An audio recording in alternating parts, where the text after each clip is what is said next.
From Wish TV and the All Indiana Podcast Network, this is the News 8 Daily 8 Podcast, a Wish TV News 8 update. Hi, this is Hannah Mordo, and this is your News 8 Daily for Tuesday, November 18th. Cloudy, kind of soggy outside, a lot of showers to start your day, may even have a few rumbles of thunder out there. It's going to be one of those mornings where you need the wipers going, but temperature-wise, not too bad. The highs will be in the lower 50s. New on Daybreak, the man charged with killing a cleaning woman in Whitestown will be in court for the first time Friday. Online records show an initial hearing is scheduled for 62-year-old Kurt Anderson in Boone County. Prosecutors charged him with voluntary manslaughter yesterday in the death of 32-year-old Maria Florinda Rios Perez. Police say he shot Perez through the front door after she and a cleaning crew accidentally went to the wrong house earlier this month. A new statement from Anderson's attorney posted on X says the shooting was a terrible tragedy, but it was justified under what is known as the Castle Doctrine of the state self-defense law. Guy Relford, a noted Second Amendment attorney, says in part, "We also believe that Mr. Anderson's actions are being unfairly judged based on facts that were unknowable to him as events unfolded that early morning." Perez's family is also reacting to the new criminal charge. News 8's Maria Van Ostrin spoke to their attorney and the prosecutor. According to the affidavit for probable cause, Perez never entered the home and had only tried to gain access to the home with her keys for about 30 seconds to a minute before she was shot in the head. This is a tragedy for everyone involved, and our hearts and prayers are with her family as they navigate this difficult time. Documents say Kurt Anderson fired one shot through the closed locked door from the top of his stairs, knowing two people were on the other side of the door. The person did not have a reasonable belief that that type of force was necessary, given all the facts that he had at that time.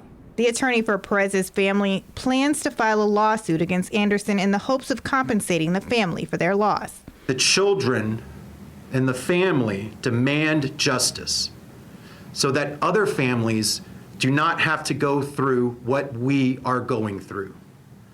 And for those who still wish to help, especially for the children, we appreciate the help and the support because the children miss their mother and she will never, ever return. I'm Maria Van Ostrin for Wish TV and WishTV.com. Happening today, state lawmakers are set to gather for Organization Day. Normally, this is prep for the legislative session in January, but today it's happening as President Trump is targeting state Senate Republicans, pressuring them to redraw congressional districts to help Republicans win more seats in Congress.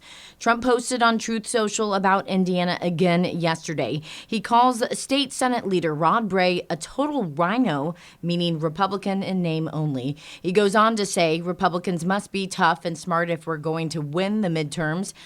The Rod Brays of politics are weak and pathetic. I wish he cared about saving our country as much as Democrats care about destroying it. Governor Mike Braun could also use today to pressure lawmakers to adhere to his original plan to come back to work next month to redraw districts. News 8's government reporter Garrett Berquist explains. Both Braun and President Donald Trump are demanding the Senate reverse course. One Republican state senator has already faced a swatting incident. Senate President pro tempore Rod Bray is still not answering questions about calling off the session or the swatting incident. He walked away from reporters after Monday's annual Indiana Chamber of Commerce legislative preview. Governor Mike Braun said on social media Monday morning he talked to President Trump. He says he's still committed to redrawing Indiana's congressional maps ahead of next year's midterms. Braun says the Indiana State Senate is hiding behind closed doors and refusing to even bring redistricting to a vote. Hoosiers deserve to know where their legislators stand and expect them to show up for work, not walk out and hide in the dark. We show up for work. What's being asked of us was unprecedented, and folks took several long months to listen to their constituents, and again and again and again.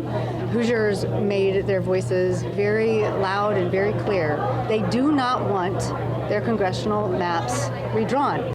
The post comes a day after a swatting incident targeting Republican State Senator Greg Good. Good has not publicly said where he stands on redrawing the maps. He held a town hall on the matter in Terre Haute at the beginning of the month. Good says of the swatting issue, while this entire incident is unfortunate and reflective of our current political environment, I give thanks to God that my family and I are okay. Braun posted just before noon, targeting elected officials and their families in their homes or private lives has no place in Indiana, and the Indiana State Police are working closely with state and federal authorities to bring the criminals behind the attack on Senator Good to justice. I am grateful Senator Good and his family are safe. I am always concerned about my colleagues. I'm always concerned about their families, and it does seem that the rhetoric and the heat is increased, and so very concerned always.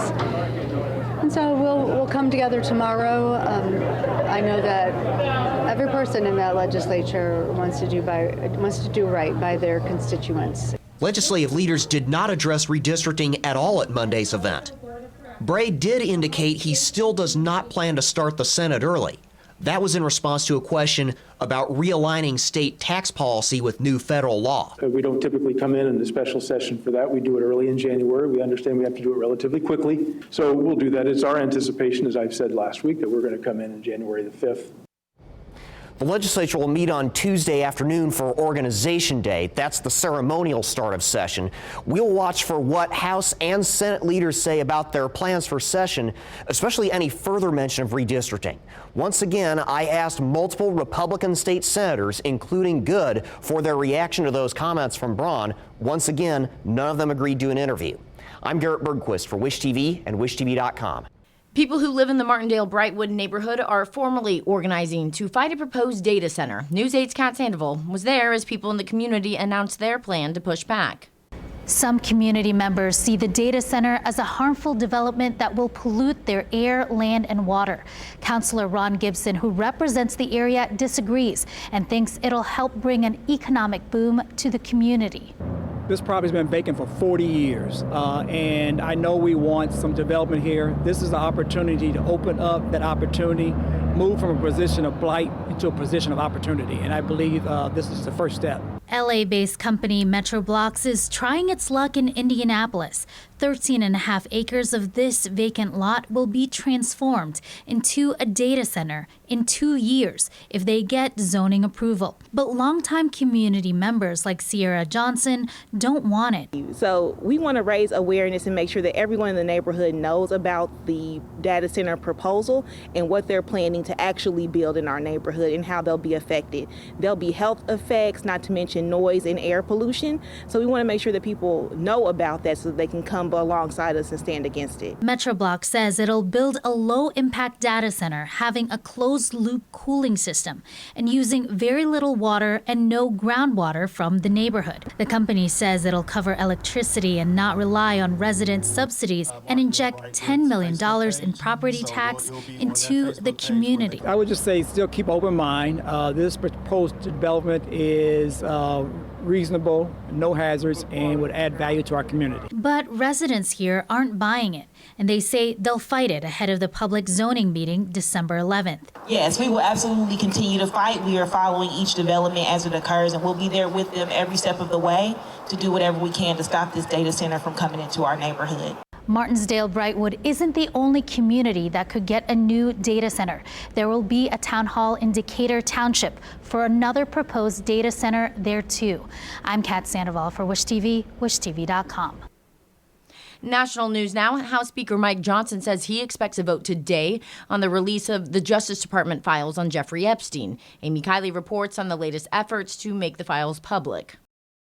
We're definitely feeling optimism. Today, the House could vote on releasing government case files involving sex offender Jeffrey Epstein. Survivors are urging lawmakers to pass the bill. There have been a lot of betrayals, so I think what we really want to see is follow through. This is about holding accountable those who exploit, and that they're done having the powerful run the show here. One of the bill's main supporters predicts it'll pass with a veto-proof majority, despite the battle just to get it on the floor. A bipartisan discharge petition is forcing a vote, despite prior resistance from House Speaker Mike Johnson. It has the required signatures after a newly elected congresswoman added her name. Democrats argue Johnson waited 50 days to swear her in to delay an Epstein vote. If you've caused harm to children, to girls, to women, you should be exposed and there should be justice. Johnson says the delay was due to the shutdown. He says he's warming to the bill because the Senate can revise it. They'll be able to correct some of those concerns that we have, the protection of victims and whistleblowers and all the rest. President Donald Trump is reversing his position and now says he'd sign the legislation. On social media, he writes, quote, "We have nothing to hide and it's time to move on." Critics are skeptical of the timing. He got tired of me winning, so he joined our side. I'm Amy Kiley reporting. Sports now. Pacers watch. The injury-riddled team is returning home with another loss. Fell on the road in Detroit last night, 127-112. There was some good news, though. Benedict Mathurin was back after missing 11 games with a toe injury. Pascal Siakam tried to keep the Pacers in the game with 29 points, but it was not enough. This is the Pacers' 8th loss in a row, and they are now 1-13 on the season. Indiana will try to break the losing streak back home against the Charlotte Hornets tomorrow night at 7.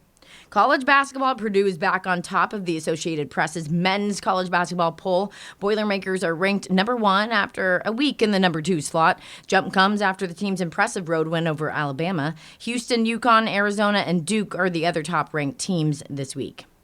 Okay, if you're planning to hit the road for Thanksgiving, you are not alone. AAA predicts nearly 82 million people will travel at least 50 miles from home from Tuesday next week to Monday after Thanksgiving. AAA also says a majority of those people, at least 73 million, will go by car. Experts say there are certain times of the day to avoid if you're taking a road trip. Anytime after lunchtime is when you're going to really see that traffic building, especially on the interstates at major metros.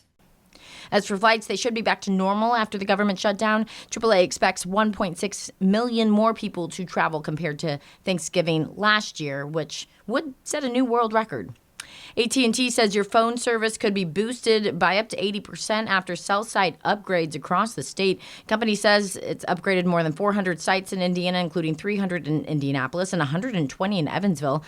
Sites in Carmel, Noblesville, Fishers, and Muncie also got an upgrade. AT&T says these changes will add more lanes, meaning more consistent 5G performance, stronger connections in rural areas, and faster download speeds.